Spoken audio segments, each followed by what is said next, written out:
Bwana Yesu asifiwe. Haleluya. Niliahidi kwamba nitaanza kukusemesha vitu kadha wa kadha ambavyo vinaweza kukusaidia kuimarisha mahusiano yako na mpenzi wako, mchumba wako, mke wako.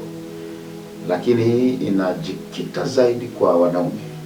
Wanaume tunapaswa kujua jinsi ya kutenda kwa wapenzi wetu. Bwana Yesu asifiwe sana. Katika eneo la uhusiano kuna mambo ya kuchunga. Katika eneo la uhusiano unataka kuwa bora, chunga sana mambo kadha hapo, lakini zaidi chunga sana maneno yako. Unapokuwa na mtoto wa kike, ndugu yangu, maneno, kuna baadhi ya maneno sio tu yanabaki ni maneno, ni nguvu, yanakuwa nguvu. Bwana Yesu asifiwe sana. Mfano, neno nakupenda kwa mtoto wa kike, nakupenda, hilo sio neno. Usilinganishe neno nakupenda na neno karanga. Usije ukafananisha neno nakupenda na neno gauni. Neno nakupenda kwa mtoto wa kike linakimbia kwenye nafsi yake, linakaa pale, linazalisha maisha. Neno nakupenda lina nguvu ya maisha.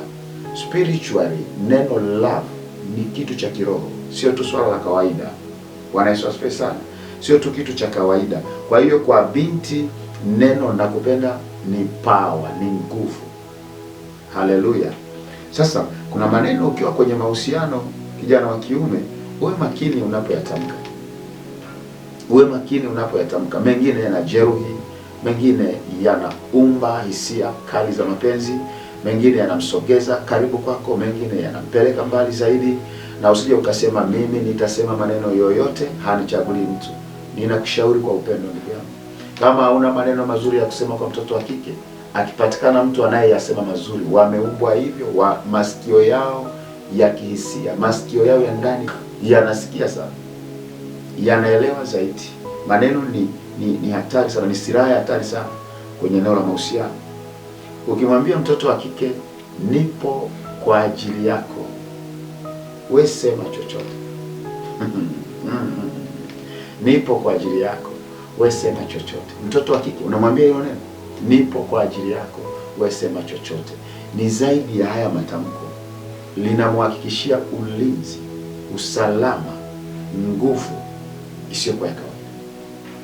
Maneno kama mbona kama hauko sawa leo, kwa mtoto wa kike ni zaidi ya mbona kama hauko sawa leo.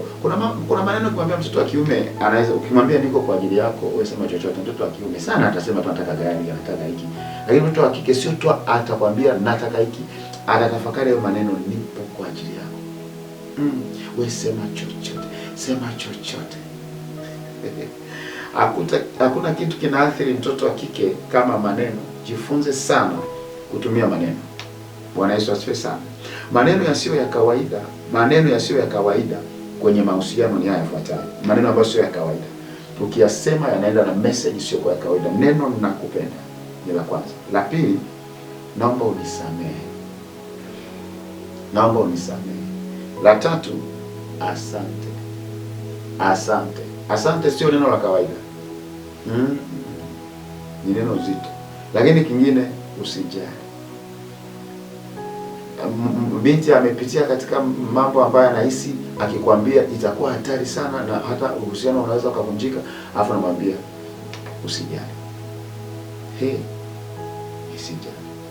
Alisema nisijali. Inakaniambia nisijali. Atajadili hilo neno mpaka kesho. Lakini kuna maneno mengine ni kaneno kafupi kweli, lakini kana nguvu. Pole. Pole. Kuna mtu mmoja nilikuta binti analalamika hajaambiwa pole. Pole tu. Sasa fikiria jinsi ambavyo wewe kaka kusema pole ni ngumu. Alafu jinsi ambavyo binti mpaka anaweza akazira, akanuna siku 3, 4, 5 kwa sababu tu hujamwambia pole. Kwa hiyo maneno yana nguvu isiyo kwa kawaida kwenye uhusiano. Be selective of words. Uwe mteua maneno ya kuzungumza kwa mwenzi wako. Yana nguvu, hayamwachi kawaida. Kila neno unalosema kwa mwenzi wako halimwachi kawaida. Linaachilia kitu fulani ndani yake, ama cha kumjenga ama cha kumbomoa. Nilisema tutaanza kukusemesha vitu kadha wa kadha ambavyo vinaweza kukusaidia kijana wa kiume kuboresha mahusiano yako na mpenzi wako, mchumba wako. Kumbuka haya mambo nayafundisha katika Kristo Yesu kabisa. Sizungumzii uzinzi.